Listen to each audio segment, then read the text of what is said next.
Okay, so let's start our lesson for today. We're doing part 2. We're just discussing on what we talked about last week. So in part 2, first of all, what I want you to know is this. Do not despair as we study more like the negative things, right? More like the dark activity of the enemy. I don't want you to despair and start having fear and all this. Okay, God, the Bible says, God has not given us the spirit of what? God has not given us the spirit of fear, but He has given us the spirit of a sound mind. Are you with me? That's what the Bible says. So I don't need you to be despairing or fearing the fact that we're studying some of the activities of the enemy.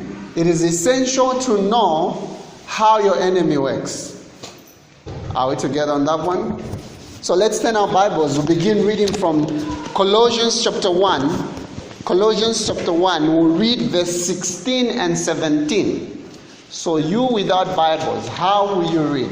Colossians chapter 1, verse 16 and 17. Colossians chapter 1, 16 and 17. Somebody to read? Okay, I'll read. It says, "For by Him, who is Jesus Christ, were all things created, that are in heaven and they that are in earth, visible and invisible, whether they be thrones or dominions or principalities or powers. All things were created by Him and for Him. And He is before all things, and by Him were all things, by Him all things consist." Are we together? Are we together? That is Jesus. Okay? All things were created by Him and for Him. Whether they be powers, thrones, dominions, principalities, whatever form of thing that exists, were created for Him and by Him. And all things consist in Him. So without Him, nothing consists in this world. So can you fear anything if you have Jesus on your side? Huh? So the reason why we read these verses is so that we can have the courage to go through the lesson that we have today. Are we together? Okay, so let's begin by going back in time. 2,000 years ago. Before Jesus Christ was born, what was the climate of the environment in which He was born in? What was the state of human beings during the time when Jesus Christ was born? Let's take a view, right? So we're going to read from Desire of Ages this morning, just as we start our lesson as our introduction. When Christ first came in the person of Jesus of Nazareth in our world, what was the state of humanity? What can we learn that as we wait for His second coming? What is it that we can learn about the environment? What parallels can we draw from that environment and our environment, right? This is our environment. Are you seeing what I'm doing? This is our environment. This was the time when He came. What is it that when we look at this side, the past, we go back into the past and see the environment of human beings, the activities that were happening, what was it that made it right for the coming of the deliverer? Are we together? That's what we're going to look at. So as I begin reading from inspiration, I want you to pay attention, okay? And start writing down, those that have got pens and papers, start writing down some of the things that are mentioned as the climate during the time when Jesus Christ came into this world. What is it? How was the state of humanity? What made it possible for God to say, in the fullness of time, God sent His own what? Son to come. What meant the time, the fullness of time? We're clear on that one? So let's read. We're beginning reading from Desire of Ages, page 32, paragraph 2. Desire of Ages, page 32, paragraph 2. It says, "When the fullness of time was come, God sent forth His Son, Providence had directed the movements of nations and the tides of human impulses and influence until the world was ripe for the coming of a deliverer. So providence, God's providence, had directed the movements of nations, the impulses and the passions of humanity until the world was ripe for the coming of a deliverer. And it says, the nations were united under one government. One language was widely spoken and was everywhere recognized as the language of literature. Are you listening to me? This was the time when Jesus first came into this world. Now I'm asking you, what parallels can we draw from that time to this time that we're living in? Let's continue reading. At this time, the systems of heathenism were losing their hold upon the people. Men were weary of pageants and fables. Do we have pageants and fables in our time? Pageants and fables, shows and displays, fables. You go to watch them at the cinema, fables. They longed for a religion that could satisfy the heart. While the light of truth seemed to have departed from among men, there were souls that were looking for light, who were filled with perplexity and sorrows. They were thirsting for a knowledge of a living God, for some assurance of a life beyond the grave. This was the time when Jesus Christ first came to this world. Then it says, as the Jews departed from God, their faith grew dim. Hope had well nigh ceased to illuminate the future. The words of the prophets were unheeded. To the masses of the people, death was a dreadful mystery, beyond uncertainty and gloom. The Jews were losing their faith in God. Between Malachi and Matthew, there was a space of 400 years. God was silent. No prophet, no angel visitation, no judges. God was silent.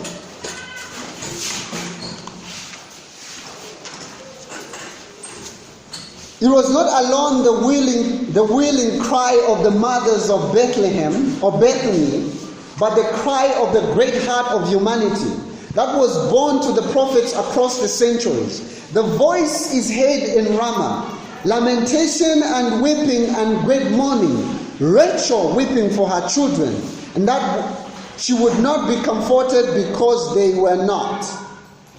In the region and the shadows of death, men sat and consulted. With longing eyes, they looked for the coming deliverer. They looked for the coming who? Deliverer. They were looking forward to somebody to come and deliver them. When the darkness when will the darkness be dispelled and the mystery of the future be made clear? Desire of Ages, page 33, paragraph 4. In the fullness of time had come. Listen to this. We're looking at the time of Jesus now, right?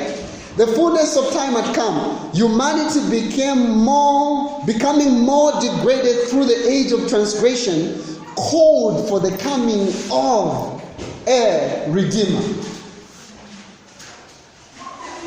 Deliverer, Redeemer.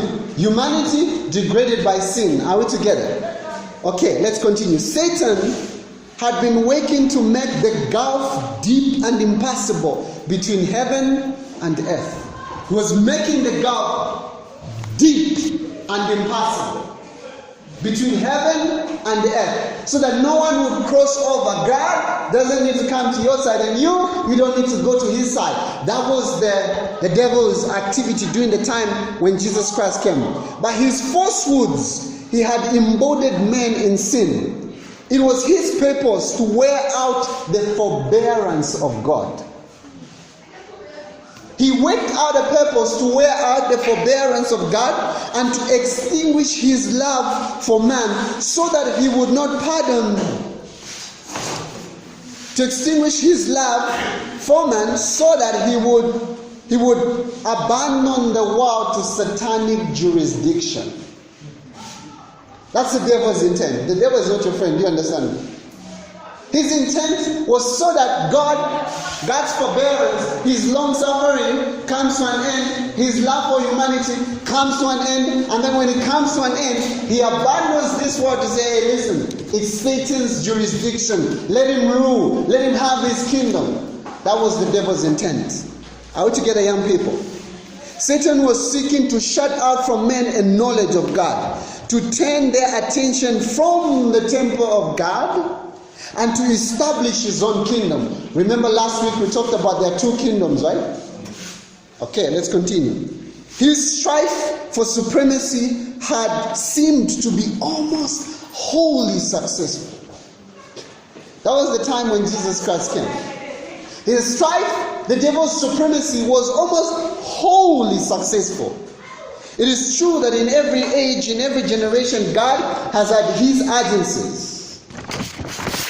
Even amongst the heathens, there were men through whom Christ was working to uplift the people from their sin and degradation. Even amongst the heathens, right? But these men were despised and hated. Many of them suffered a violent death. The dark shadow that Satan had cast over the world grew deeper and deeper. Through heathenism, Satan had for ages turned men away from God. But he won his great triumph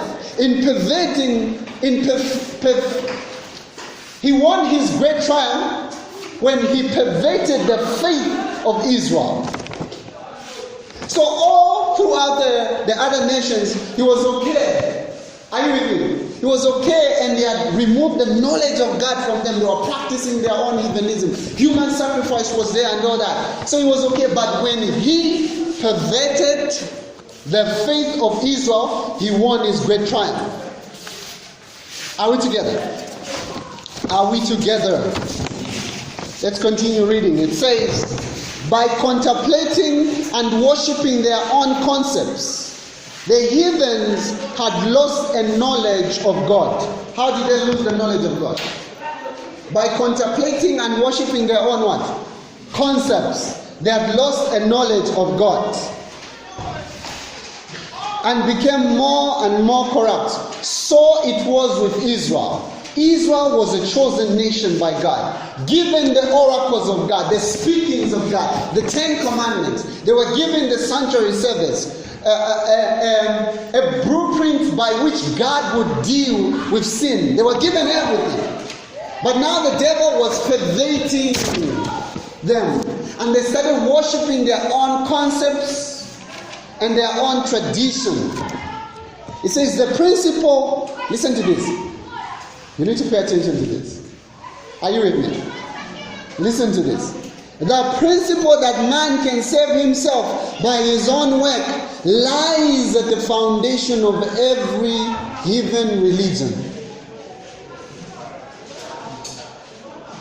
Every false religion you know, every heathen religion that is not Christianity, Muslims, Hindus, Shintos, Buddhism, all these, at the foundation of all these false religions is the concept that man can save himself by his own works. Are we together? Huh? Right now, Judaism has the same platform. False Christianity has the same platform.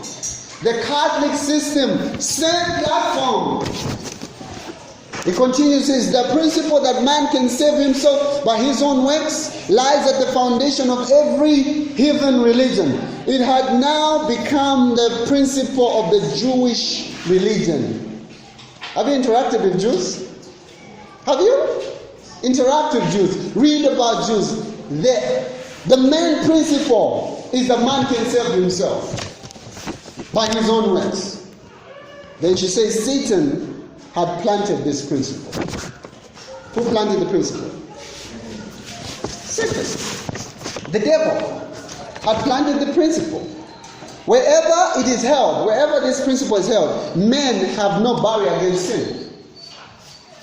No barrier against sin. Are you with me? Huh? Okay, that's Desire of Ages, page 35, paragraph 2. Let's continue reading. We're reading about the time of Jesus. You guys have come late. We're reading about the time of Jesus. What was the climate? What made it right for the coming of Jesus? Is it the same with our time? That's what we're reading, okay? Okay.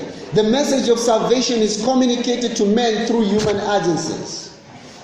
But the Jews, the what? The ones that were given salvation. But the Jews had sought to make a monopoly of the truth, which is eternal life. So they thought to make a monopoly, to control it, right? Monopoly, right? To control the truth, which is eternal life. They had hoarded the living manna. They had hoarded the living manna, but it turned into corruption. So they had the living manna, but manna, when you keep it for too long, what happens? It turns into worms, corruption. So they hoarded. They were holding on to the truth that they were given, and then it turned into corruption. The question is, as SDAs, are we holding on to the truth? Holding it. Sooner or later, it will turn into corruption. If you don't take it to the world, it will turn into what? Corruption. It says, they robbed God of his glory and defrauded the world by a counterfeit of the gospel. There's a counterfeit of the gospel, young people. Are you with me? There's a counterfeit of the gospel that has defrauded the world. And then it continues, it says, they had refused to surrender themselves for the salvation of the world. The true gospel calls you to surrender yourself to God so that you can be a conduit, a channel by which God can use to transform people. Are we together? So your refusal, your holding back shows one thing. It shows what? What does our holding back show? It shows one thing. What does it, when you hold back and don't give God everything on the platform, what does it show? Huh? You don't have the gospel. You end up imbibing a false gospel. You end up preaching a false gospel. And the false gospel, the platform of the false gospel, man can save himself by his own works. That's the platform of the false gospel. They robbed God of his glory, defrauded the world by a counterfeit gospel, and they had refused to surrender themselves to God for the salvation of the world, and they became the agents of Satan for its destruction. The Jews. By the way, let me tell you something about all the movies that we watch. The Marvel movies that we watch. Do you know where the Superman concept comes from? The Jews. Stan Lee was a Jew. Stan Lee, the one who came up with the Superman and all these movies, it's based upon what? Human power. You got all this power in you. It's coming from you, and all this great power comes great responsibility. So you need to be like Superman and Spider-Man and all these other gods that people are falling after. Man can save himself. It's the same foundation. Are you with me? Be careful. Be very careful. The deception of sin had reached its height during the time when Jesus Christ was about to come. All the agencies for depraving humanity were put into operation.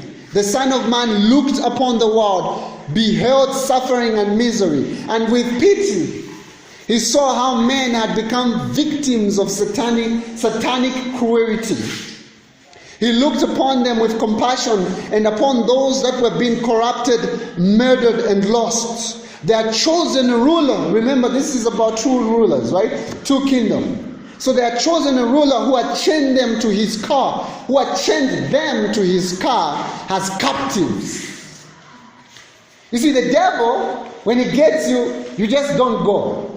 He holds you, he chains you to his car, and then he drives you around as a captive. Doesn't care about you.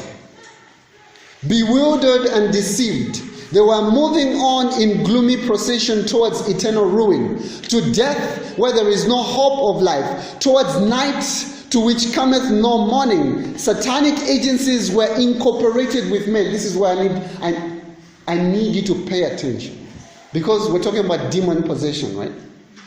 Now listen to this. Satanic agencies were incorporated with men. The bodies of human beings, made for the dwelling of God, had become the habitation of demons. That was the time when Jesus first came into this world. The senses, how many senses do you have? Huh? 5 senses. The senses, the nerves, the passions, the organs of men were worked upon by supernatural agencies in the indulgence of the vilest lust. The very stamp of demons was impressed upon the counterfeits of men and women. Human faces reflected the expression of the legions of evil which they were possessed with. Such was the prospect upon which the world's Redeemer looked. What a spectacle to infinite purity to behold. What a spectacle.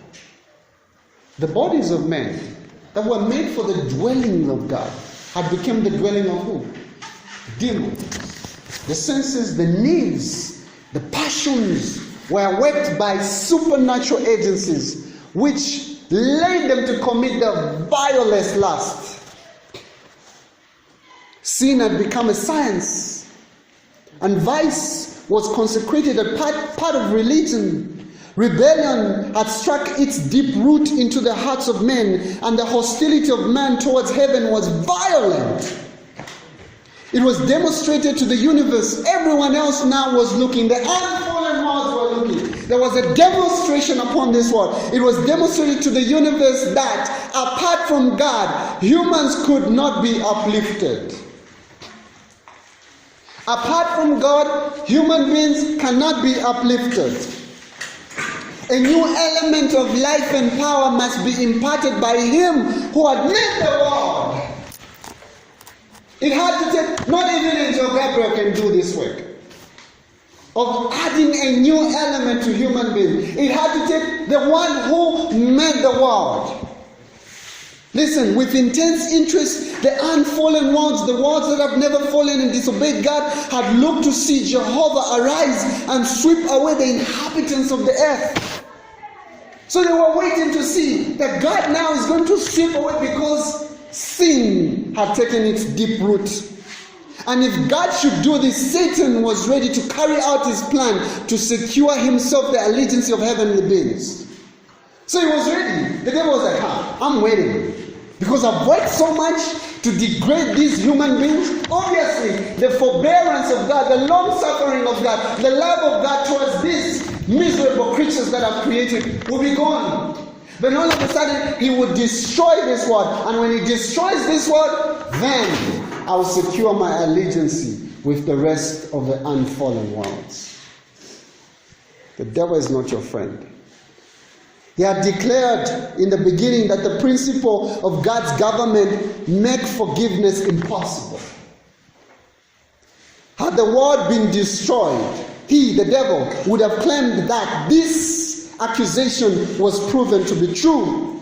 He was ready to cast blame upon God, to spread his rebellion to other worlds above. But, somebody say amen to but. But, instead of destroying the world, God sent His Son to save it. Somebody say amen. Amen. God sent His Son to save it. Though corruption and defiance might be seen in every part of this alien province. We're an alien province, do you understand me? The rest are obedience. We're the only aliens who are alienated, strange to God. Are you with me? Even though there's defiance, there is all this corruption that is seen in this province, a way of its recovery was provided. At the very crisis when Satan seemed to triumph, the Son of Man came with the embassage of divine grace. Somebody say amen. It says, listen to this, it says, throughout every age, through every hour, the love of God has been exercised towards the fallen race, which is you and me. Notwithstanding the perversity of man, the signals of mercy have been continuously exhibited. And when the fullness of time had come, the deity was glorified by pouring upon the world a flood of healing grace that was never to be obscured or withdrawn until the plan of salvation should be fulfilled. Somebody say amen. Amen. Satan was exulting that he had succeeded in debasing the image of God in humanity. But when Jesus came, he came to restore in man the image of his maker. None but Christ can fashion anew the character that had been ruined by sin. He came to expel the demons that had control over the wills of men, the choices of men. He came to uplift us from the dust and to reshape us, to reshape the mad character after the pattern of divine character, and to make it beautiful with his glory. That's what he came to do, to make it beautiful with his own glory. Desire of Ages, page 37, paragraph 3. Now I'm asking you a question after reading this inspired diagnosis or a bird's eye view of the time of Jesus when he first came. I'm asking you a question. Is this our state today? Can anyone deny that this is our state? Isn't the world moving towards one government? Huh? It's moving towards one government. During the time of Jesus when he came, there was one government. And there was one language that was spoken as the language of literature. What language is being spoken now as one language of literature? You think this is a joke? I'm preparing you for eternity. That's what I'm preparing you for. Eternity. Be ready, because this is the truth that you need to hear. Is demon possession a reality in the 21st century? Yes, ma'am. Or has our advanced understanding of the brain and psychological disorders explained away that which was once blamed on supernatural manifestations? Because these days, it's kind of hard to talk about demon possession. Where do we draw the line between a mental disorder and demon possession? If the line can be drawn, can it be drawn? You need to know, right? Are you with me? You need to know. Okay? So let's go to the Old Testament. We've given you I've made clear the introduction. I've made the foundation of this presentation. Now I want us to go into the Old Testament. Let's look at the Old Testament. Let's read the book of Psalms. Psalms 106. We're reading verse 35 to 37. Psalms 106, verse 35 to 37. Open your Bibles. Who is reading for us? 35 to 37. Wait. I want you guys to lean in, to pay attention. Okay? Have you found the verses? I want you all to be on the verses. Those are the Bibles. Before he reads. Are we there? We're all there, right? Okay, let's read the verses. But they mingled with the Gentiles. They mingled with the Gentiles or the heathens. And lent their words. They lent their words. They served their idols, who became a snare to them. They even sacrificed their sons and their daughters to demons. They sacrificed their sons and daughters to who? To demons. They mingled. The mingling of the children of Israel. They mingled with heathens. They lent their works. They worshipped their idols. And then it became a trap or a snare to them. A trap, can you come out of a trap? No, you can't. Are you with me? So it started by mingling, then learning, then idol worshipping, then a trap. They want to come out, but they cannot come out. Are you with me? And then they ended up sacrificing their sons and daughters to devils or to demons. So you find this demon possession in the Old Testament is being mentioned connected with idols. It's deeply connected with idols. You read this also from Deuteronomy. And Paul says, I think somewhere Paul says, listen, all the things that the heathens sacrifice to their idols, behind the idols is demon worship. That's what Paul says. Behind idol worshiping is demon worship. And we spend our time in our days watching all the Z world. And they're worshiping their idols. Behind this is demon worship. You wonder why there's so many problems in your homes where you come from. You want the demon to teach you how to love or how to relate with somebody else. Let's go on. Let's read Matthew. Matthew chapter 10, verse 7 and 8. Matthew chapter 10, verse 7 and 8. Let's be quick. Matthew chapter 10, verse 7 and 8. We've got a lot of grounds to cover today. 7 and 8. Read. And as you go, preach saying, the kingdom of heaven is at hand. The kingdom, remember, it's about two kingdoms, guys. Mark this, it's about two kingdoms. So Jesus says, as you go, he's talking to the disciples, he's giving them what to do if they go out there. Are you with me? Okay, go ahead. Heal the sick. Heal the sick. Cleanse the lepers. Cleanse the leper. Raise the dead. Raise the dead. Cast out demons. Cast out demons. Freely you have received. Freely do what? Give. So Jesus begins to give them their ministry. One thing that they need to do. Okay, so he makes it clear that there's a distinction in that verse. Okay? There's a distinction between the sick, right? The leper and the demon possessed. Are you with me? It is also evident, if you read it from the Bible, that Jesus saw the influence of Satan in ordinary physical disease. Sometimes he would rebuke disease. Are we together? So he saw the workings of the devil. And that is in healing disease, he was pushing back against the frontiers of the kingdom of the devil. So in healing disease, in casting out demons, in dealing all this, he was pushing back against the frontiers of the kingdom of who? The devil. Because the devil's kingdom only leads people to ruin. Are you with me? Ruin. Disaster. Disease. And remember, the devil finds grounds in our lives to possess a human being by this, right? Right? Sin, right? So sin is the legal ground through which all diseases come in and all these possessions and all this. Are you with me? Are we together? Okay. So what are we saying? We're saying that the devil's kingdom is made up of ruin.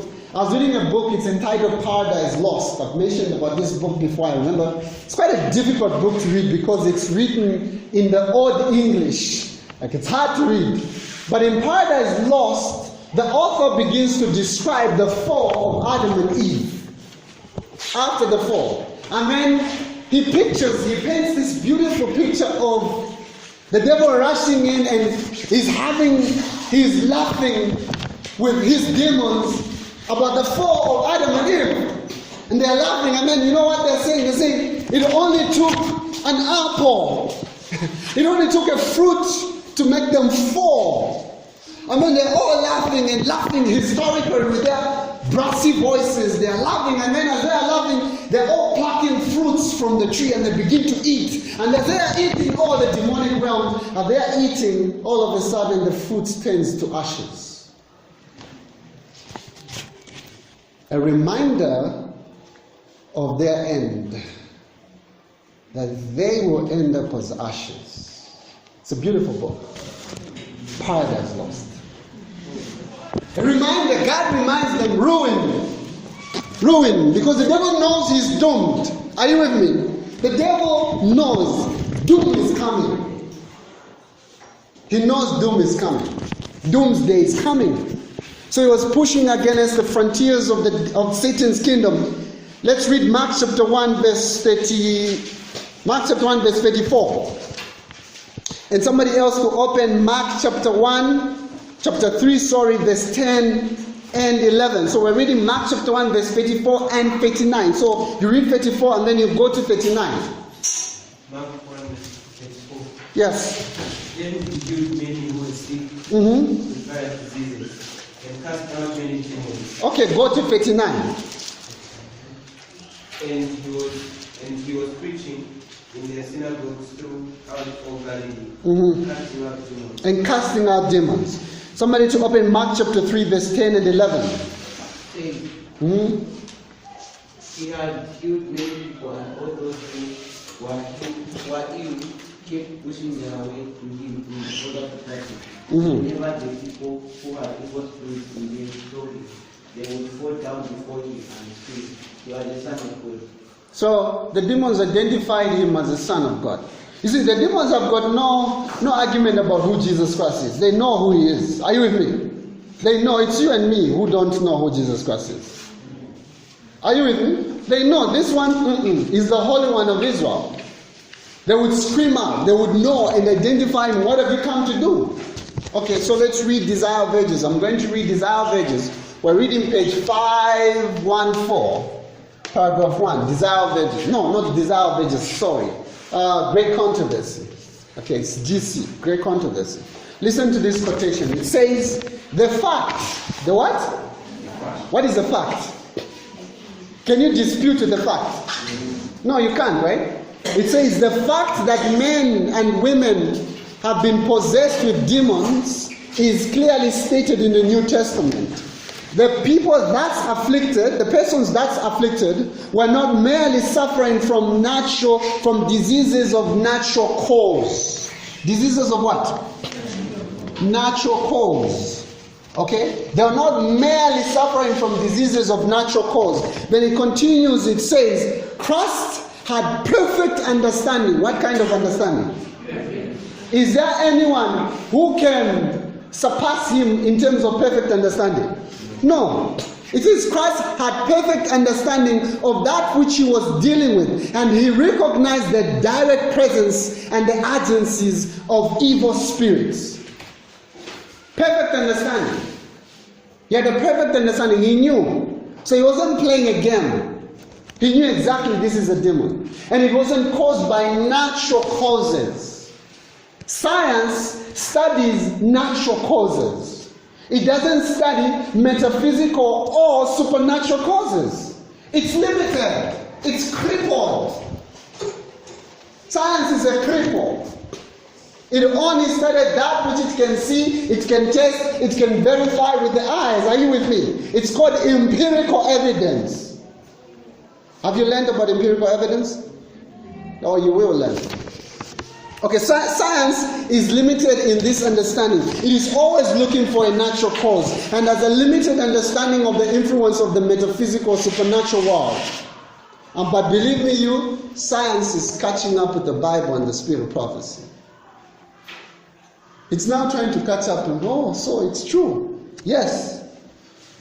Let me give you an example. Just a few days ago, I think a week ago, I was listening to a lecture by one of the professors in developmental psychologist. He was giving a lecture on addiction. Addiction, right? He was giving a lecture on addiction, the neuropsychological implications of addiction. So I was listening to this lecture at Harvard Professor University. So he started saying how long an addiction lies with each of the substances, such as cocaine, marijuana, alcohol, and tobacco. And guess what he said? He said, I'll give you the statistics. He said with cocaine, it's like 4 years. 4 years, it will hold you.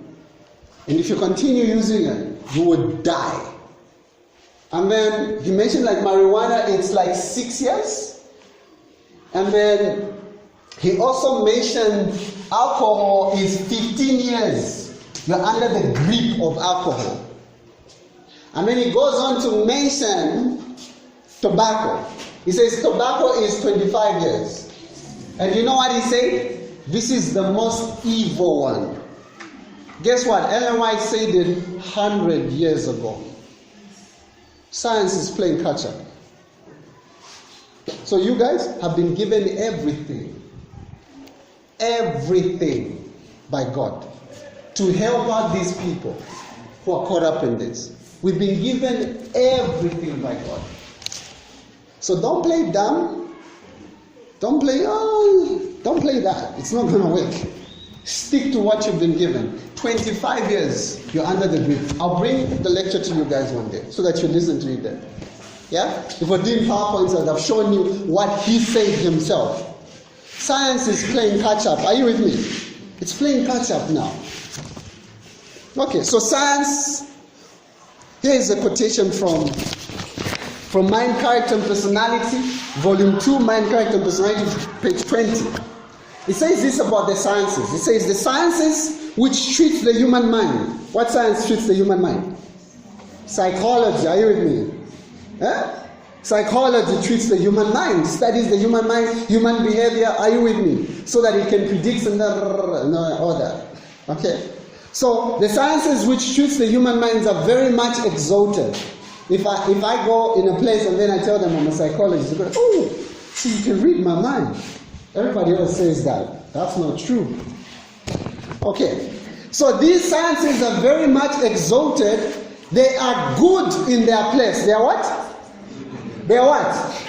I want to repeat this. They are good in their place. So they have a place. Okay? But he says, but they are seized upon by Satan as his powerful agents to deceive and destroy souls.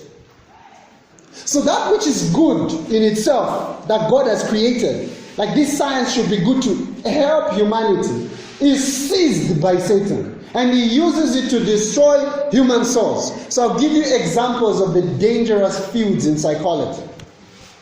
Examples. Hypnosis. There's what they call now hypnotherapy. It's dangerous.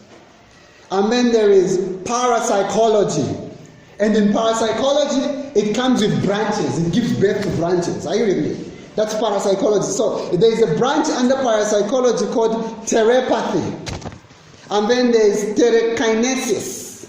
And then there is psychophony.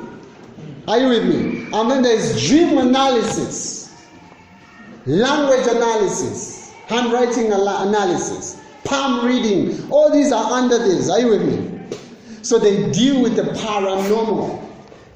They dive, and then you dive into things that are almost demonic. I'm glad in Zambia we don't have most of this. In Zambia we don't have most of this. Yeah? I know what they offer. Is there a question? Because I need to rush. Yes? Just to confirm. Yes, on the handwriting analysis. Is it the one maybe that twisted? How you say your handwriting determines how your temperament is and stuff like that? No, not really. Not really. But handwriting analysis could be. Let me give you an example, right? The one that I know, okay? So I don't know a lot of things, but I'll tell you what I know. Is that with handwriting analysis, this is what happens. You analyze, it's like palm reading, right? I'm reading your palm and then I'm telling you about your destiny, blah, blah, blah, and all this, right? With handwriting analysis, it works this way. Let's say 4 of you guys here, right? You write on a piece of paper and then you all sleep. By the way you sleep, I'll be able to tell whose handwriting it is. You haven't even written your names there. So the question is, who is helping you? I'll leave it there. I'll leave it there. And then there are a lot of things like telepathy and all this, being able to communicate with the dead, being able to teleport and all this. These ideas are there in the movies that you watch. So today, listen to this quotation. Listen to this quotation. It says, there are multitudes today. How many? How many? There are multitudes today as truly under the power of evil spirits as the demoniac of Capernaum. Multitudes. Remember there was that demoniac in Capernaum? We'll read about the demoniac in Capernaum as we go. Okay. So is it true today that there are a lot of people who are demon possessed? Do you believe the spirit of prophecy? Do you believe the Bible? Or you believe science? It's up to you. If your brother or sister was manifesting things that are abnormal, would you want somebody to do something about it? Would you want somebody to do something about it? Let's say it's your mother or your father. Would you want somebody to do something about it? Yes, that is the reason why we need to study this so that we know. Okay. So, we're going to look at the causes of demon possessions. What are the causes of demon possessions and psychological disorders? Okay? Psychological disorders. Now, I'm going to mention certain causes. Now, I want you to get me clearly. I don't want you to go around, oh, everybody else is demon possessed. No. No, you become a fanatic. Okay? I'm going to mention certain causes of demon possessions that are very common today, but I beg you to not generalize that every mental psychological disorder is a result of demon possession. I beg you not to do that, because that's not always the case. Are we together? Are we together? Be very careful and listen carefully to what I'm going to say. Not everyone with a mental disorder is demon possessed. Are we together? Are we together? Huh? Yeah, I'm not shouting at you, but I want you to be careful. Okay? For example, imagine you're walking and then you drop, you fell from this balcony. You drop and then you hit your head. And as a result of you hitting your head, you start having seizures. Does that mean you're demon possessed? Huh? No. That means you're not possessed. Or imagine a child being born and they've got birth complications. And then something happens to their brain. And then they start having seizures. Does that mean they're demon possessed? So if you see anyone having seizures, convulsions, does that mean they're demon possessed? No, so you need to be very careful. Are you with me? You need to be very careful so that you draw the lines where they need to be drawn. Okay? And then there are degrees and different forms of demon possession. Today I'll mention some, and then the other week, are we meeting? Oh, the other week because you're going home. Okay. So we'll meet that other week. We'll mention a lot of them. So there are degrees and forms of demon possession, and you'll see from the Bible and from the spirit of prophecy. Now, we're going to read segments. What did I say? Segments or parts of the spirit of prophecy that mentions some psychological terms associated with demon possession. Are we together? Psychological terms or psychiatric terms that are associated with demon possession. I hope you're getting me. Okay, so let's start reading from Desire of Ages. You have a question? You guys are talking? There's only one person who should talk, and that's me. Unless if you have a question, a contribution. Okay. So let's read Desire of Ages, page 256. Let's see, I'll get a segments, and then we'll form the whole story together, okay? So let's read Desire of Ages, page 256. It says, the eye that had so lately glared with the fire of insanity. What's the word? Write it down. Insanity. Okay? The eye that has so lately glared with the fire of insanity, that's a psychological, psychiatric term, now beamed with intelligence and overflowed with gracious or grateful tears. That's one part. Now let's go to the story of Saul. Okay? The case of Saul. I think we'll study him after that. He's an interesting character. I discovered what he suffered from. King Saul, remember King Saul in the Old Testament? Yes. Okay, it says, maddened. Maddened. That's a psychiatric term. Are you with me? Maddened with rage. He declared that the whole family of the priest should perish. And this terrible decree was executed. So let's get that word maddened. Okay? That comes from Counsels to the Church, page 167, paragraph 4. 167, paragraph 4. Let's go to another one. The same evil spirit that tempted Christ in the wilderness had possessed the maniac. Write that word, maniac. That's where you get the word mania. Okay? Had possessed the maniac of Capernaum, controlled the unbelieving Jews. So the same evil spirit that tempted Jesus in the wilderness went and was violently working upon the maniac of Capernaum, the one who interrupted Jesus when he was preaching and started shouting, and all this was very violent, and people started running away. The same evil spirit went and then he possessed the unbelieving Jews. So now you see the degree. Have you seen the degree? In the wilderness, he was like coming like an angel of light, talking to Jesus, transformed, moving in me and there. Until Jesus Christ actually didn't know at first that he was a demon. Are you with me? He didn't know. Not until he spoke. And his words were casting doubt on God. And then Jesus Christ knew, this is a demon. Now the same went and occupied that man who was violent. Then he went and occupied the who? The unbelieving Jews, the Pharisees. But in the Pharisees, he maintained an air of piety. He was going to church, he was busy with church business and everything else, but they were possessed. Have you seen the degree and forms? Huh? Okay, let's get that principle. Let's go on. It says, a madman, mark that word, a madman rushed forward from among the people crying out, let us alone, what have we to do with thee, thou Christ, thou Jesus of Nazareth? Thou art come to destroy us. I know who thou art, the Holy One of Israel. So the demons would know, we know you. Do you know Jesus? You? The demons knew, this is Jesus, the Holy One of Israel. For some, sorry, let's read. This is coming from Great Controversy 5:14. Okay? We'll read the whole passage as we go. From some hiding place amongst the tomb, two mad men. What kind of men? Mad men. Rushed upon them as to tear them in pieces. Their bleeding and disfigured bodies and distracted minds. What kinds of mind? Madmen, distracted minds. Presented a spectacle well pleasing to the Prince of Darkness.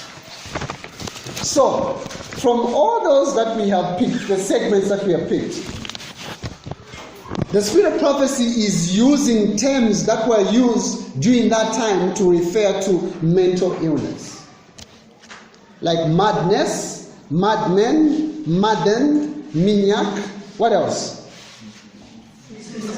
Huh? Distracted minds. Are you with me? All those terms during that time were used for mental health, mental illness. Are we together? Maniac, mania, what we call mania today. It's all those terms that were used. Now let's see the symptoms used in the spirit of prophecy for some cases. Okay, so we're going back and we're going to look at the symptoms. We're done looking at the segments, right? But now we want to look at the what? The symptoms, because I want you to have pure knowledge on what is psychological and what is demon possession. Okay, so we're reading from Desire of Ages, page 255, paragraph 2. It says, Jesus in the synagogue spoke about the kingdom that he had come to establish. Remember, he came to do what? There are two kingdoms, right? So he's speaking about the kingdom that he came to establish, his mission to set men free from the captive of Satan. He was interrupted by a shrieking of terror. So there was like terror, like right now, I'm preaching, and then all of a sudden, a shrieking of terror comes into this room. A mad man rushed forward from amongst the people crying, leave us alone, what have we to do with thee? Thou art Jesus of Nazareth, thou art come to destroy us, I know thee, the Holy One of Israel. The Holy One of Israel. It says this was Satan's purpose to lead his victims to the synagogue. So Satan's purpose led the victims to the synagogue. But Jesus rebuked the demon. And then he says, hold thy peace, come out of him. And when the devil had thrown him in the midst, he came out of him and hurt him not. So Jesus would not have conversations with demons. Only once would you find him talking to a demon and asking, what is your name? But never having these long conversations that in our days these so-called preachers have. They have conversations with demons. Huh? Where did you know me from? Who are you? And all this. They're talking to a demon. Fanaticism starts like that. The minds of the wretched man, of the wretched sufferer, have been darkened by Satan. But in the Savior's presence, a ray of light had pierced through the gloom of his mind. From the mountains where he had walked with the heavenly messenger and had proclaimed the Son of Man by the voice from the radiant glory, there was seen Jesus descending to meet the distress and revolting spectacle. The maniac boy with distorted countenance, gushing in his teeth with spasm of agony that no human power can relieve. This is talking about that boy that Jesus Christ healed. Remember the boy in Luke 9? When Jesus Christ was having transfiguration, okay? Remember there was a boy that was brought and the disciples failed to cast out the demon? You guys know the story, right? So she calls him the maniac boy. Okay? So the disciples had Okay, this is interesting. The disciples and their companion flee in terror, but presently they noticed that Jesus Christ was not with them. So they turned and looked that he was where they left him standing. Which scenario is this? When the disciples were moving and then they saw something coming and then they all ran for their lives. And then when they looked back, they found that Jesus Christ was where they left him. Which scenario is this in the Bible? It was when they met those two madmen. Are you with me? When they met those two madmen that were living in tombs and all this, because they were these disfigured bodies, the disciples ran for their lives. Can you imagine seeing them running? But Jesus was just in one place. He who had stilled the tempest, who had before met Satan and conquered him, did not flee before these demons. When the men gushing with teeth and foaming in their mouth, approached him, Jesus raised his hand and beckons them a wave of rest. Jesus raised his hand and beckoned the wave of rest, and the men could not come nearer. They stood raging but helpless before him. They were raging but they were helpless before him. With authority, he bade the unclean spirit to come out of them with words, and his words penetrated through the dark minds of the unfortunate men. His words, what penetrated? What is the tool that we have against the devil? What is the tool, the number one tool that we have against the devil? The words of Jesus. Are you with me? Don't present your words. Present God's words. Present Jesus. Let's read Mark. Mark chapter 1. We'll read verse. Mark chapter 1, we read verse 28. And somebody to open Mark chapter 9, verse 18 and 19, 18 and 20, sorry. And then someone will open Mark chapter 9, verse 25. So let's start with Mark chapter 1, verse 26. The Spirit shook the man's heart, gave a loud scream, and came out of him. Okay. The evil spirit did what? It tore him, or it shook him so hard, and there was crying out loud. Are you with me? He cried out loud, but they came out of him. Mark chapter 9, verse 18. And whosoever taketh him, says, and he foameth and gnasheth with his teeth, and pineth away. And spake unto the disciples that they should cast him out, and they could not. This is talking about the boy, right? So the boy was like having more like a seizure. Are you with me? He was foaming in the mouth. He was gnashing and gushing. I mean, the disciples failed to cast out a demon. Do you know why they failed? Do you know why they failed? That's the most embarrassing verse in the Bible. The disciples of Jesus have failed to cast out a demon. Why did they fail? Read the background story. It's quite interesting why they failed. They failed because they were arguing. When Jesus went up with Peter and the other disciples, so Jesus thinks we are nothing. Why has he left us here? Who is the greatest among us? And all this, as they were arguing and having that spirit, somebody came with a problem. Here is my problem, solve my math. But they failed. Why? Because of the spirit of strife.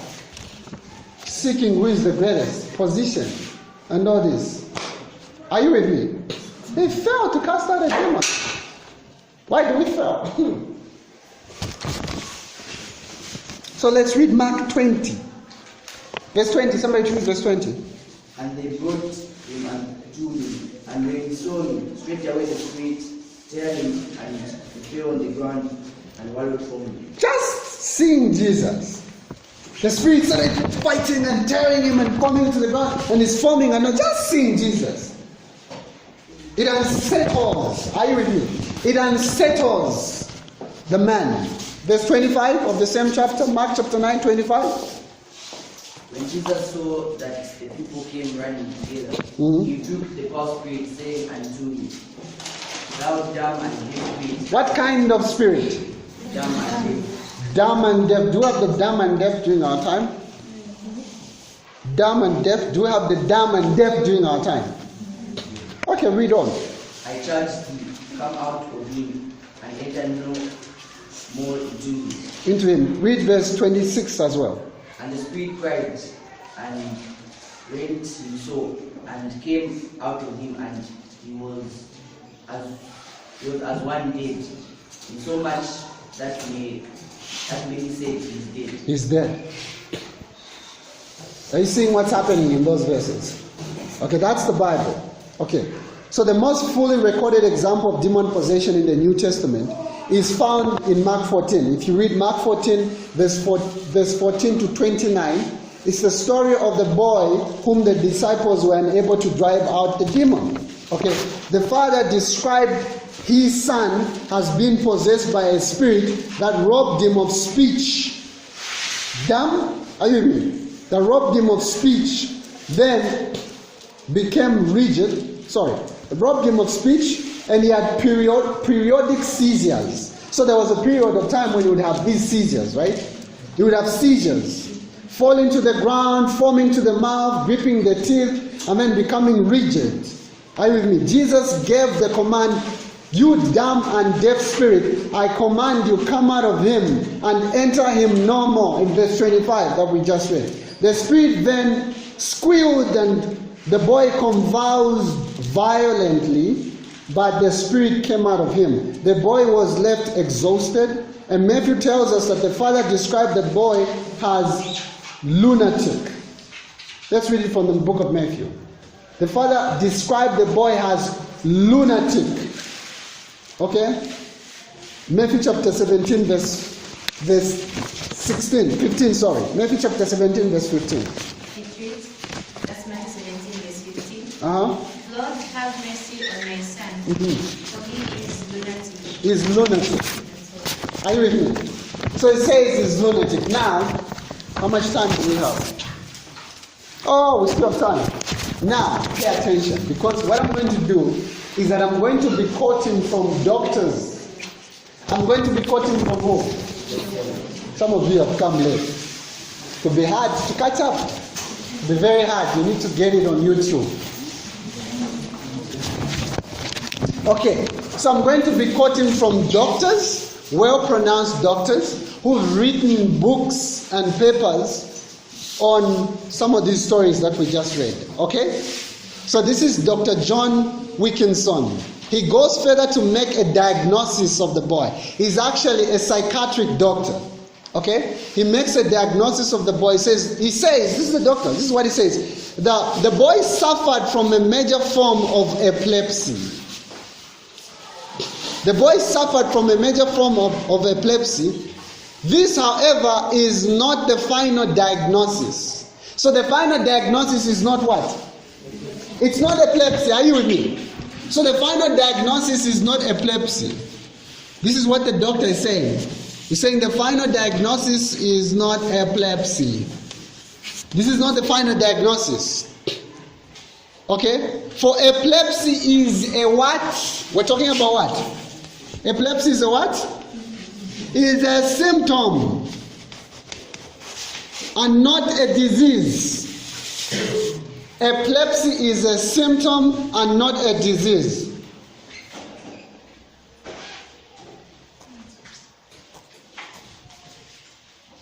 Are we together?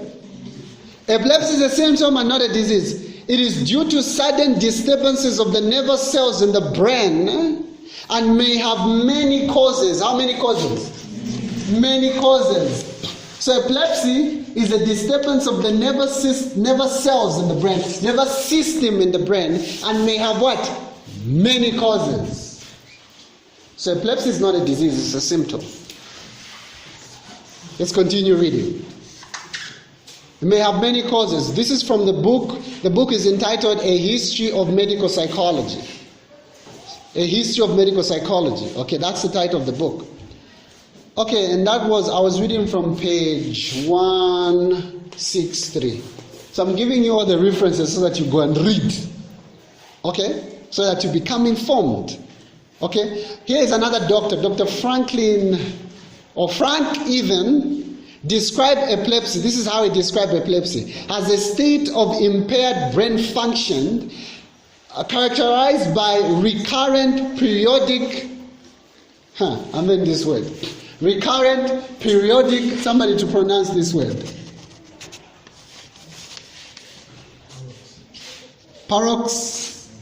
Where is it?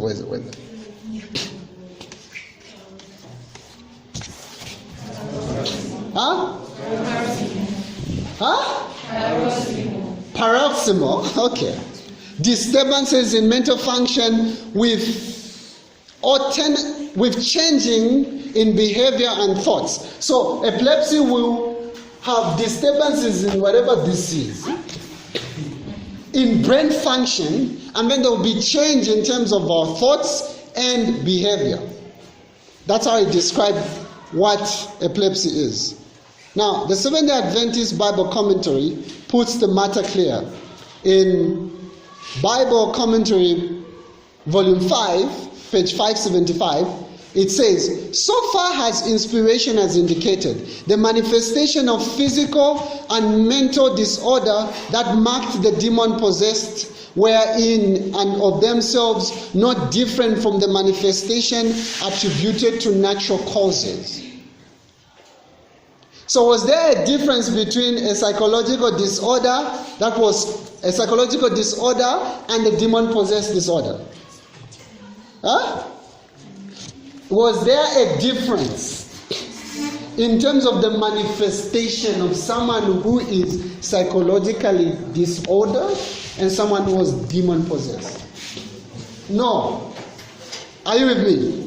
There was no difference whatsoever as far as inspiration is concerned. As far as other people, there's a difference, not inspiration.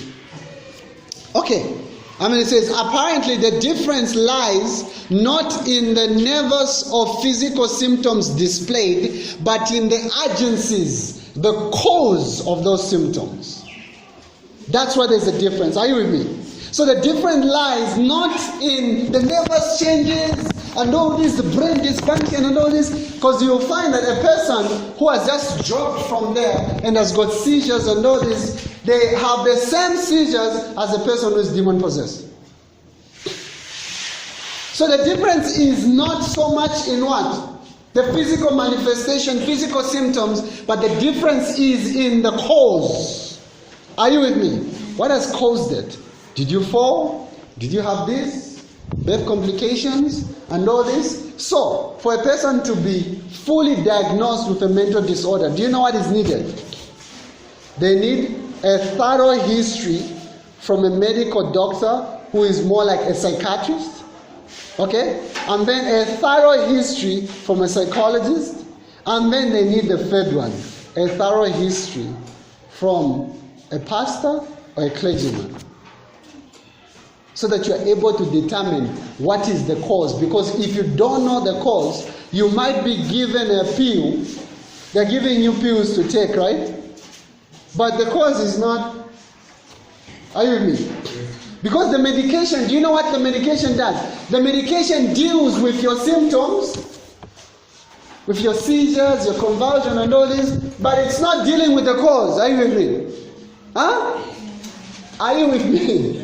It's just dealing with the symptoms and helping you to be, so that you don't have a lot of seizures and all this. It's dealing with the symptoms but not the cause. But have we taken away the problem? No. So for you to determine what is the actual problem, what is really going on, we need to find out. We need to find out. That is why when you come for psychological therapy, the first thing that will happen is that you will see a doctor, right? You see a doctor will get a history, and then from there you'll come to me.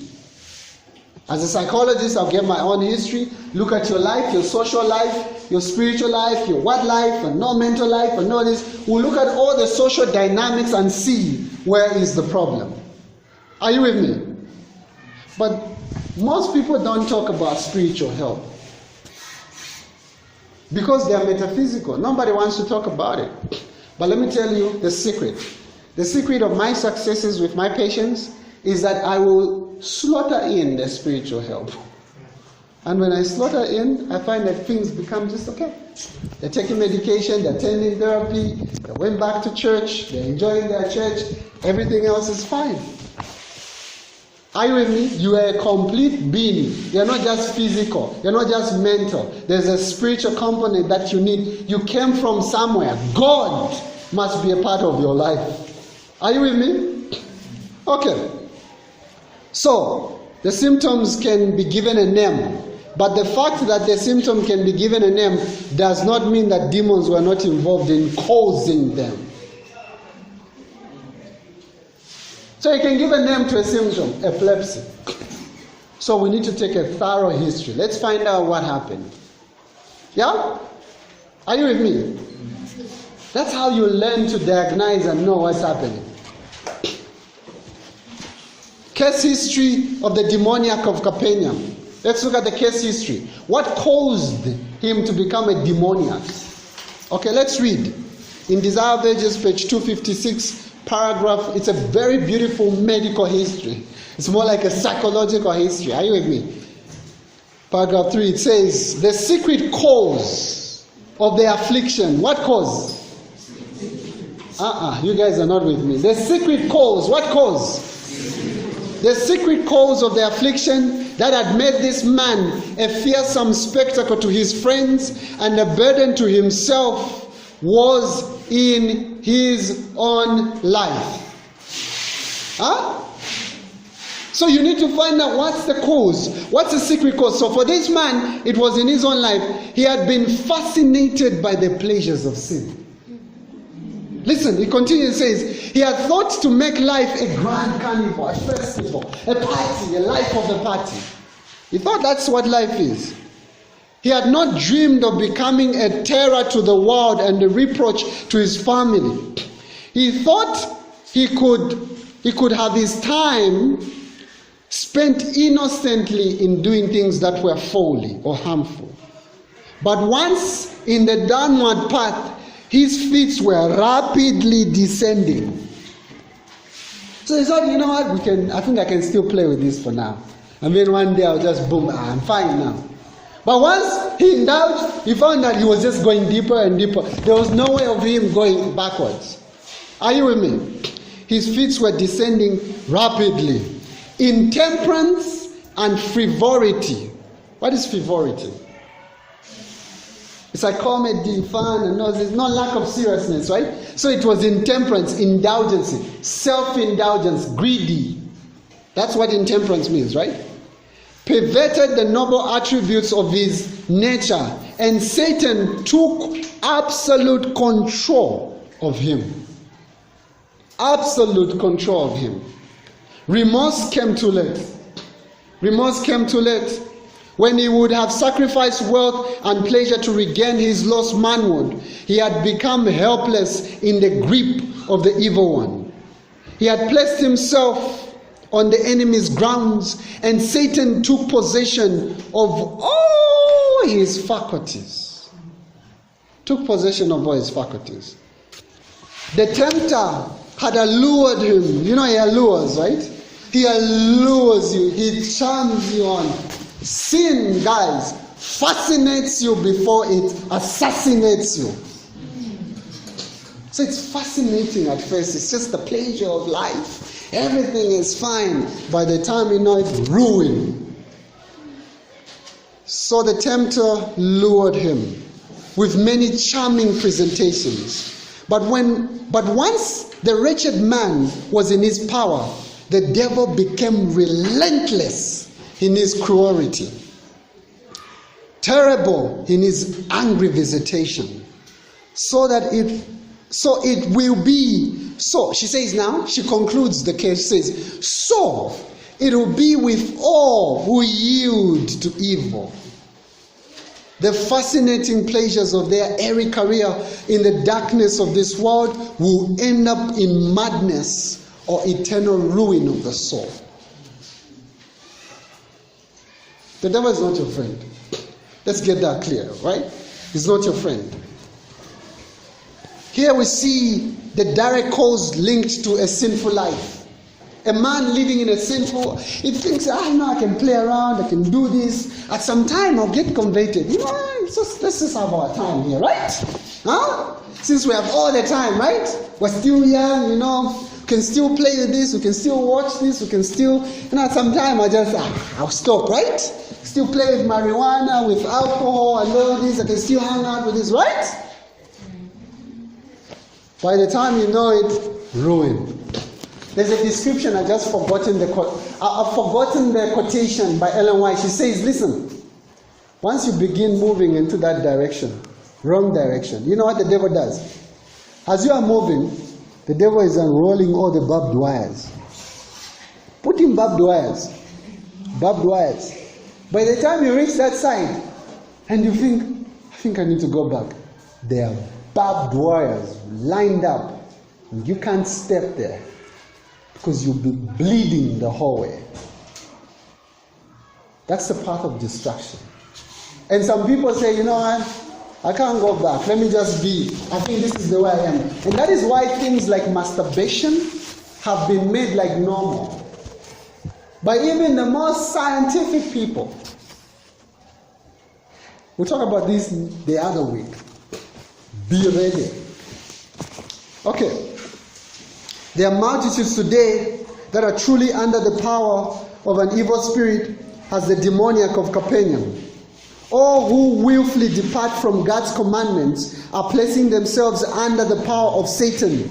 Many a man temper with evil, thinking that he can break away at his own pleasure. I know someone who does shisha. You know shisha?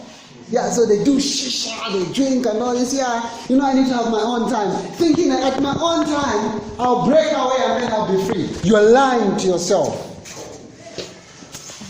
Thinking I can break away at their own pleasure. But he is lured on and on until he or she finds themselves controlled by a will stronger than their own.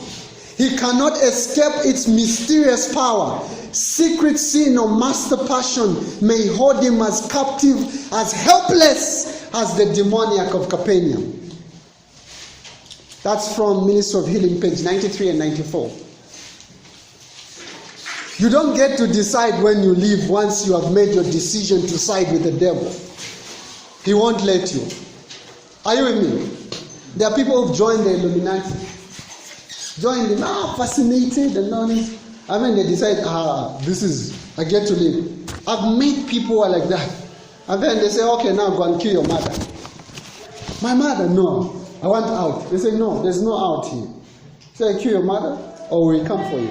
No, I want out. I say, okay, you want out? Go. You go, that person becomes mad. Because they've refused to kill their mother. You think you get to walk away with the devil? Like, just, bye. No. Not with the devil. He doesn't like you. He's only there to cause one thing, ruin. Secret sins and master passions are the cause of demon possession and mental problems. Secret sin and master passions. I have seen people as a psychologist and a counselor who, because of secret sin and master passions, they are mentally ill. I know a person who is severely depressed because of secret sin and master passion. He's constantly ridden with guilty. I'm telling you my own, and they are constantly suicidal because of secret sin and master passion. About a month ago, I'm telling you this story. It's a testimony. About a month ago, a young man came to see me. He walked in, and when we walked in, he had stitches on his neck. From here to somewhere up to here. They had stitched him up. And then talking to him, I get to learn later that he also had stitches on his stomach.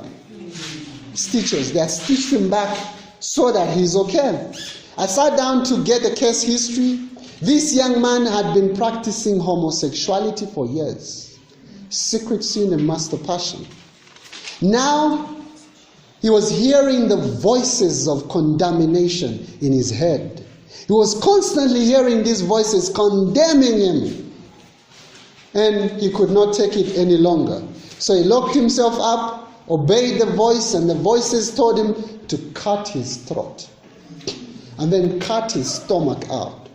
Because he was worthless, useless, and was condemned. And you know what he told me? All I want right now is to be straight. I am tired. I am tired.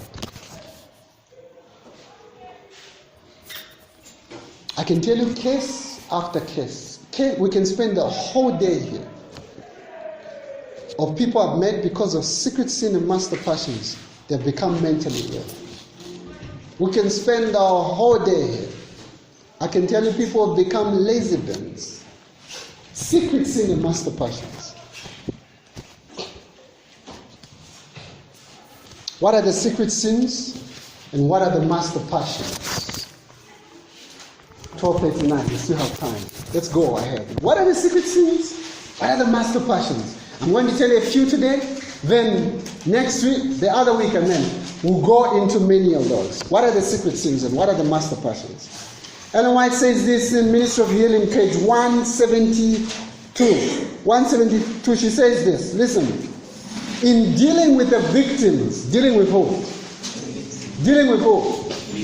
In dealing with the victims of intemperance, self-indulgence, they may be drinking alcohol and doing all these things. In dealing with those people, we must remember that we're not dealing with sane men and women. So if they're not sane, they're what? If they're not sane, they're what? They're insane. And remember, these are victims. They're what? They are under the control of somebody else who is not letting them go. Are you with me? These are victims. Let's continue reading. But you're not dealing with sane men, but with those who, for a time being, what does a time being mean? Is a time being permanent or temporal? It's temporal, right? So, when you're dealing with these people, you should know that for a time being, they are under the control of a demon. They are under the control of what? A demon. For a time being, it's not permanent. It's controlling them. Have you ever seen a person? Okay, let's read because I don't want to preempt the lesson. It says, their victims remember that they cannot do anything, especially those who are alcohol users. Most of them are sincere and they want to stop. I've met alcohol users. I see them almost every Wednesday. Most of them are sincere and they want to stop, but they can't stop. Yeah? They want to stop. They really want to stop. But the next time you come, they've all been drinking. Why? They are victims. There's a power that is holding them down. Are you with me? Okay. Most of them are sincere, they want to stop, but they fall under somebody who is stronger than them. They have tried therapy, they have tried to change this and this, but it's not working. Why? Why doesn't it work most of the times? Why doesn't it work? It's because of what Jeremiah says. Jeremiah says this in Jeremiah 13, verse 22. Somebody open the Bible. Jeremiah 13, verse 23. Hurry, what happened? Don't tell me what happened. Jeremiah 13, verse 23. Somebody open the Bible and read. Can the Ethiopian change his skin? That's the question. Can an Ethiopian change his skin? Or the leopard is spot? Or the leopard is spot? Then may he also do good that are accustomed. When he says, go ahead and do good, you is accustomed. You are tailor-made to do that is evil. Are you with me? So they're failing to change because they are accustomed to do evil. They're under the grip of somebody who has made them tailor-made to do that which is evil. So it will take something else to come and help them so that they can do that which is good. There's another power which is holding them, and you cannot give them a pill. You cannot give a pill to get rid of a devil. Are you with me? Giving them a pill to get rid of a devil. Are you sure? There are in this world multitudes of degraded human beings who have yielded their youth to the temptation of tobacco and alcohol, poisoned their tissues in their human structure, and perverted their reasoning power until the result is just as Satan meant it to be. So Satan's kingdom is what? Satan's kingdom is what? Ruin, guys. That's the end result. Ruin. See? She says, see that man bereft of reason. Reason has left him. Have you seen that man who's bereft of reason? Who is he? He is a slave to the will of Satan. The arch-apostate, who is Satan, imams himself with his own attribute. He is a slave to licentiate and violence. By the way, research does say this. When I was going through that, it says alcohol use, it's the only type of drug which makes a person violent. Makes him very violent. They say, we don't know why, but we've seen a lot of cases after doing research. But most of people, and it says if you want to die, it says if you want to die because of alcohol, drink with a relative. You kill each other. You kill each other. And most deaths have been, it's research, guys, I'm telling you. Researched out papers out there for you to read on Google. Not just born. No. There are other things you could be spending time filling this brain with so that you're ready to help people. Are you with me? There's so many things on the internet.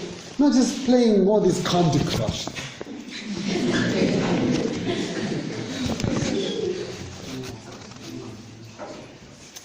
Okay. There's no crime that he cannot commit. There's no crime that he cannot commit. For he has put in his mouth that which has intoxicated him, and he has made him while under its influence a demon. Have you? You guys have got parents that drink and are very violent. You can testify to this.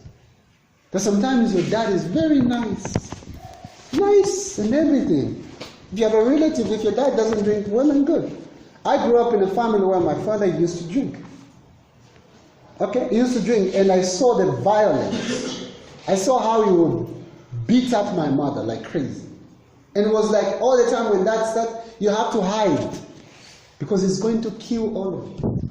Became very violent. But when he is not intoxicated with alcohol, very docile and calm man. For a moment, when he is intoxicated with alcohol, he has put in his system that which has made him a demon. Do you understand? There is no crime that he cannot do. Satan works when he entices men to sell the soul to liquor.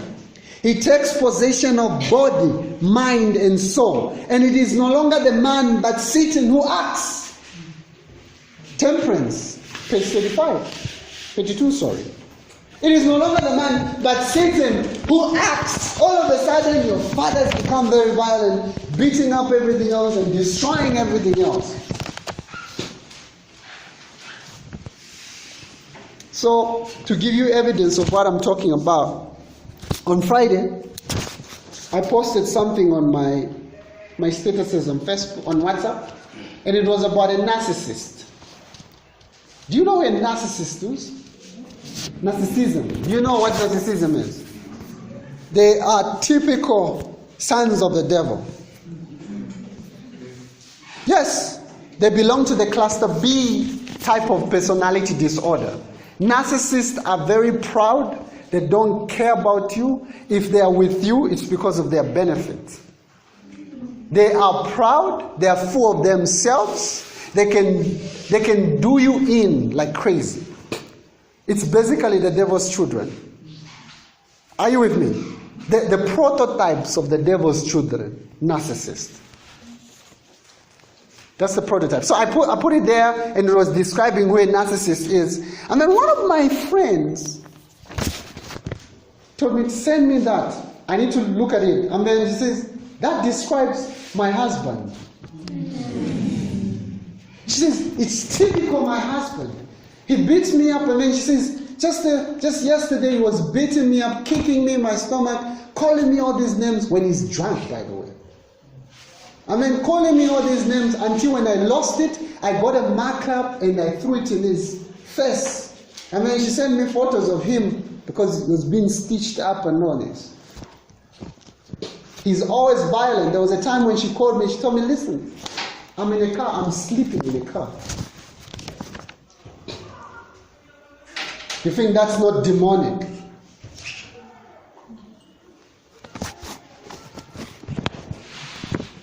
If you were to talk to these people alone, you would understand what they go through. And you would know this is not just, we're not just dealing with an alcohol case here. There's more to it. The reason why few people are able to help these alcohol addicted people is because we think we're dealing with a bottle of alcohol. But behind it, behind the spirits that they drink, they're spirits. I am not joking. You spend time talking to these people. I've spent hours talking to these people. Behind those spirits that they drink, there are spirits. There are spirits. I'm trying to equip you. Researchers agreed that religious conversion is the best treatment for alcoholism. Research is saying that. That is why, have you ever heard of AA treatment? Alcohol Anonymous treatment? Where they use the 12 steps? Just type in AA when you go on a holiday. Type in AA treatment, alcohol, and look at the 12 steps. You will realize that is religious conversion. And it's been the best successful treatment with alcohol. Because alcohol is demon possession.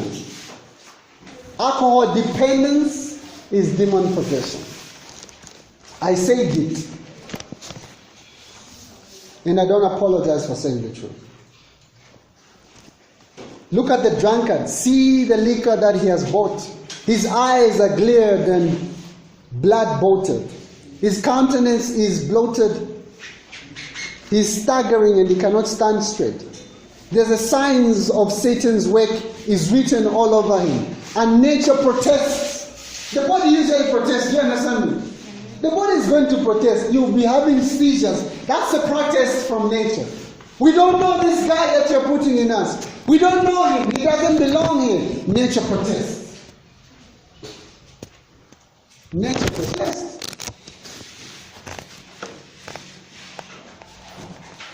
It is perverting the God-given God-given powers, and he has prostituted his manhood by indulging in liquor. Men who use liquor make themselves slaves of Satan. Slaves. Can't come out. This is from Temperance, page 34. Tobacco is a habit. Now she described tobacco. Agreeing with the scientist. Remember I told you about the scientist? She says tobacco, I'm reading to you this quotation. She says tobacco use is a habit which frequently affects the nervous system in a more powerful manner than does the use of alcohol. Huh? Tobacco is more grieving in affecting your nervous system, because when tobacco is put into the system, it goes and sits there. And then it sits there. By the time you realize it, you're ruined. I know somebody who died, very prominent person, I won't mention names, who used to smoke. And he had all the wealth. He had all the wealth in this world, but there was no hospital to help him. He used to smoke because the whole system was ridden with tobacco. You should ask me who that is. Listen. It binds the victim in stronger bands of slavery than does the intoxicating cup. The habit is more difficult to overcome. That's what science has just said, right? 25 years, more difficult to overcome. Body and mind are in many cases more thoroughly intoxicated with the use of tobacco than the spirituous liquor. For it is more subtle as a poison. More subtle as poison. Science says that cannabis, like I told you, it's 4 years. Marijuana is 6 years. With alcohol, it's 15 years. And with tobacco, it's 25 years. And that's the most evil one. When an appetite for this narcotic, tobacco, has been formed into the system, it takes firm hold of the mind under the will of the man. The will is the what? What is the will? The power of decision. It takes firm hold, okay, of the man, and he is in bondage under its power. Satan has the control of the will, and eternal realities are eclipsed. Man cannot stand forth in his God-given manhood. He is a slave to perverted appetite. How much time do we have? 6 minutes? Okay, we have 6 minutes. Another case of demon possession. We read in, let's read Mark 16, Mark 16, verse 9. Let's look at another case of demon possession. Are you there? Mark 16, verse 9. Now when Jesus was risen early the first day of the week, he appeared first to Mary Magdalene, out of whom he had cast 7 demons. So, let's talk about Mary. Then we can close with Mary Magdalene, right? Mary Magdalene is a woman who was what? She was a prostitute, right? Prostitution. She had 7 demons, right? Jesus cast out it wasn't even the disciples that cast out the what? The demons. It was Jesus himself who cast out. And if you read it from inspiration, it says he cast out with cryings and praying. It was like it was different with the other casting out. He would just speak and then they would cast out, but there was strong cryings from Jesus to deliver Mary. Now Mary was possessed. But by the way, do you know the story of Mary? I've told you the story of Mary before, right? She was abused sexually by the uncle who had leprosy, and Jesus healed him, Simon the leper. And then there was a party thrown and all that. The one who had led her into becoming a prostitute was the uncle. And in prostitution, sleeping around with men, she became demon possessed. There's something about sexuality that is a gateway to demon possession. And the devil doesn't care whether you do it in the marriage context, you have to do it the right way. Huh? So when you get married, it doesn't mean, now we are married, we can do anything. No. No.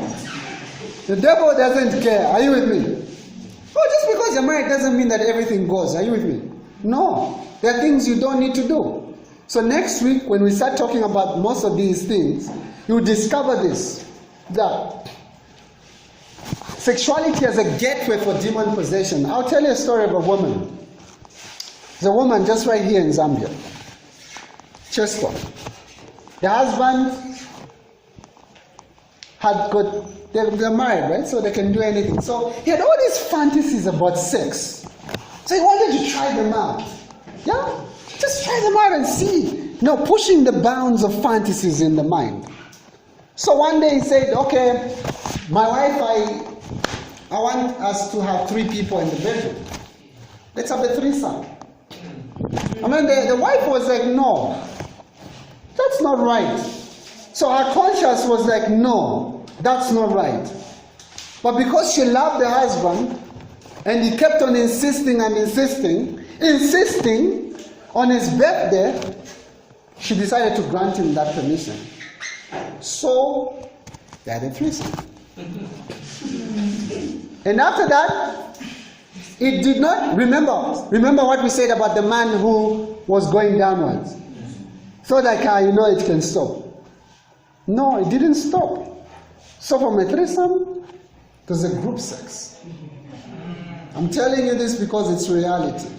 Are you with me? Started having group sex on the weekends in their house. But do you know what happened to the wife? Because of the same, she went mad.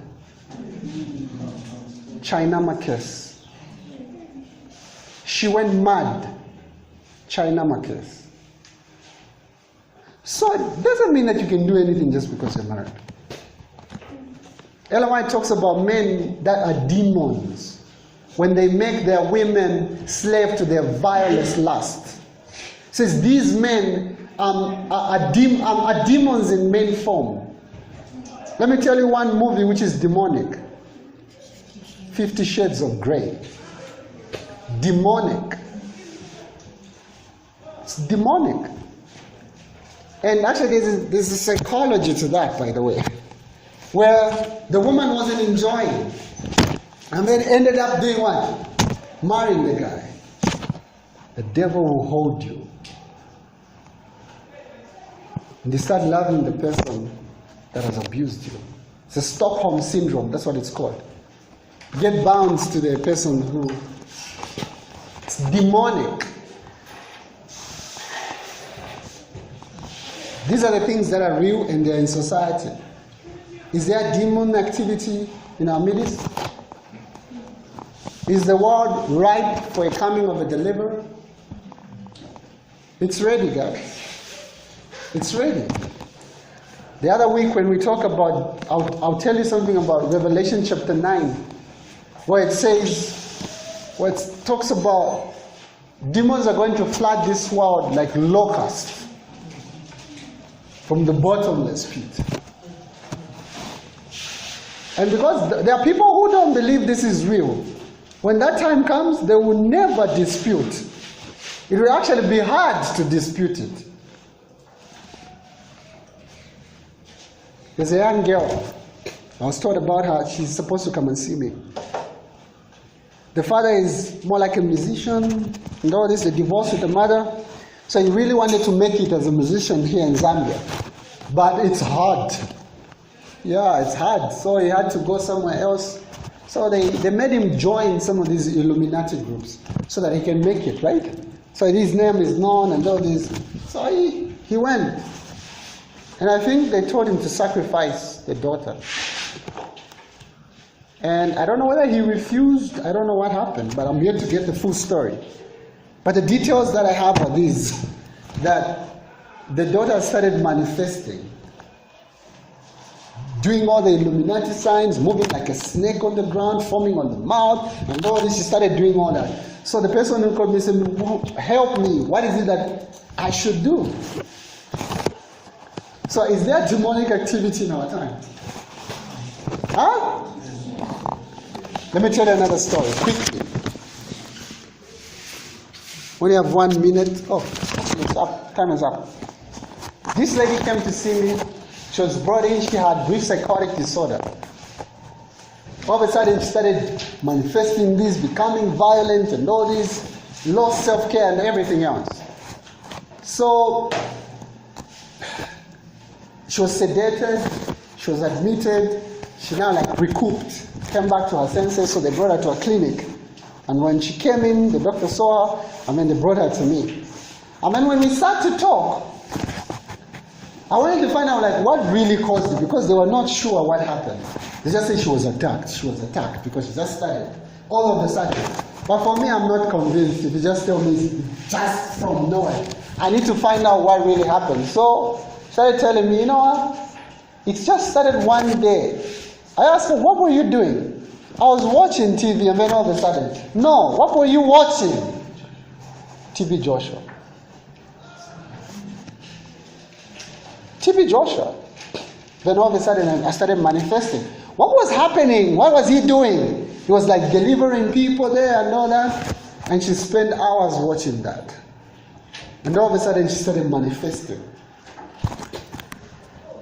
Be careful what you watch. You hear me? Huh? There's another woman. I can tell you story after story. No, I'll end here.